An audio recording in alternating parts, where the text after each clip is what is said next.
saya Sabina Rahma, saya dari Prodi Pendidikan Ekonomi Universitas Pancasakti.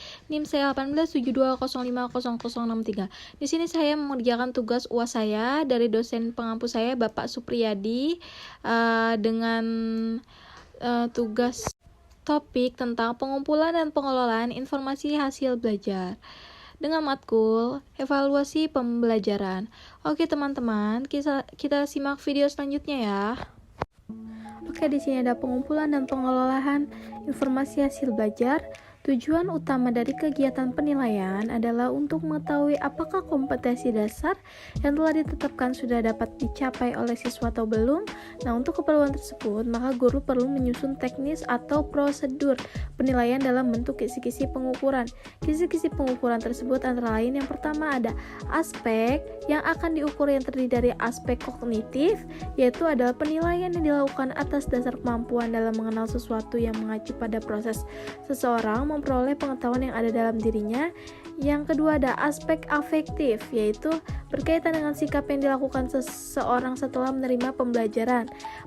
Penilaian aspek afektif ini agak susah sebab ketika berkaitan dengan perasaan akan cenderung subjektif, padahal dalam penilaian atau dalam menilai harus bersifat subjektif ya teman-teman.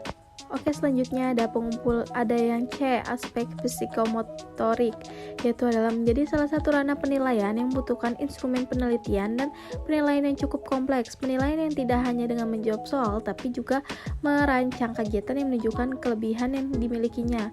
Nah, yang kedua ada jenis alat ukur yang digunakan yang terdiri dari tes, non-tes. Yang ketiga terdiri dari pengukuran tertulis, lisan, perbuatan.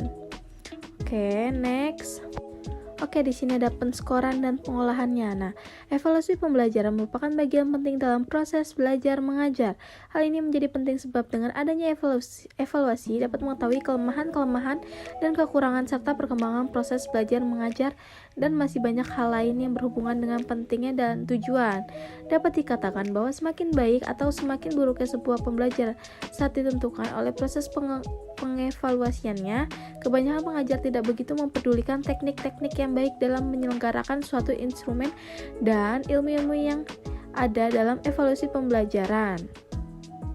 Oke, di sini ada pengumpulan dan pengolahan informasi hasil belajar dari tes tertulis. Yang pertama, informasi hasil belajar yang diperoleh dari tes tertulis dikumpulkan dari hasil tes tertulis, baik dari hasil ulangan harian, tes tengah semester, maupun tes akhir semester.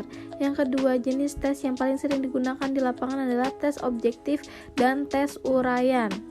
Oke, di sini ada memeriksa dan mengolah hasil tes. Yang pertama, memeriksa hasil tes objektif, yaitu tes dalam pemeriksaan yang dapat dilakukan secara objektif. Hal ini memang dimaksudkan untuk mengatasi kelemahan-kelemahan dari tes bentuk esai. Dalam penggunaan tes objektif ini, jumlah soal yang diajukan jauh lebih banyak daripada tes esai. Kadang-kadang untuk tes yang berlangsung selama 60 menit dapat diberikan 30-40 soal.